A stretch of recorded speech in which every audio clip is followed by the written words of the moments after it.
आपल्या सगळ्यांच्या ओळखीमध्ये किंवा अगदी ऑफिसमध्ये असा एकतरी माणूस असतोच, नाही का? जो पार्टीचा जीव असतो, अगदी. जो सतत बोलत असतो, सगळ्यांच्या मध्ये असतो आणि आपण त्याला पटकन एक लेबल लावून टाकतो, एक्स्ट्रोवर्ट. हो, पण मग त्या व्यक्तीचं काय, जी पार्टीला येते पण शांतपणे फक्त बघत असते? बरोबर. तिला आपण लगेच लाजाळू किंवा मग इंट्रोवर्ट समजतो. पण आज आपण जे बघणार आहोत ते ऐकून हे आपलं सगळं गणितच बदलू शकतं. हो, आणि हा जो गैरसमज आहे ना, की एक्स्ट्रोवर्ट म्हणजे बोलघेवडा, तो दूर करायला हवा. तर मग सुरुवात कुठून करायची? याच्या मुळाशी जायला हवा. मानसशास्त्रज्ञ कार्ल युंग यांचं नाव घ्यावं लागेल. अच्छा, कार्ल युंग. हो, त्यांनी जेव्हा एक्स्ट्रोवर्ट आणि इंट्रोवर्ट या संकल्पना मांडल्या ना, तेव्हा त्याचा संबंध बोलण्याशी मुळीच नव्हता. नव्हता? मग कशाशी होता? तो संबंध होता ऊर्जेशी, एनर्जी. एनर्जी म्हणजे बॅटरी चार्जिंगसारखं काहीतरी. शब्द. ज्या व्यक्तीची बॅटरी लोकांमध्ये मिसळून त्यांच्या सोबत राहून चार्ज होते, तो एक्स्ट्रोवर्ट. आणि ज्याला एकटं राहिल्यावर, शांतपणे विचार केल्यावर ऊर्जा मिळते, तो इंट्रोवर्ट. बरोबर. त्यामुळे तुम्ही किती बोलता हा प्रश्नच नाहीये. खरा प्रश्न आहे तुम्हाला ऊर्जा मिळते कुठून? वाह, म्हणजे ही तर संपूर्ण व्याख्याच बदलली. याचा अर्थ असा की, एक मिनिट, एखादी व्यक्ती गर्दीत शांत राहूनही एक्स्ट्रोवर्ट असू शकते? 100%. हो. आणि यांनाच काही तज्ज्ञ शांत एक्स्ट्रोवर्ट किंवा विचारी एक्स्ट्रोवर्ट असं म्हणतात. शांत एक्स्ट्रोवर्ट. हे ऐकायलाच किती वेगळं वाटतंय. आहेच.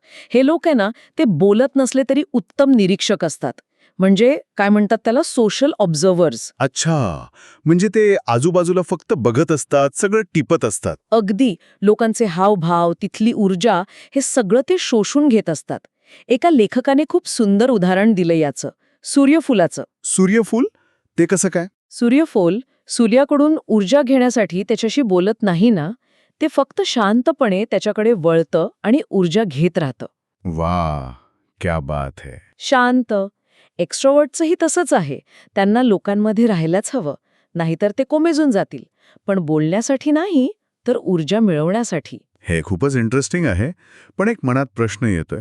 आपल्या समाजात कसं आहे की जो शांत असतो त्याला कमी आत्मविश्वासू समजले जातं. हो. आणि जो जास्त बडबड करतो तोच कॉन्फिडंट. बरोबर. यावर आपल्या स्रोतांमध्ये काही सापडलं का? नक्कीच. आणि हा मुद्दा खूप महत्वाचा आहे. खरं तर मानसशास्त्र याच्या अगदी उलटं सांगतं. ते कसं?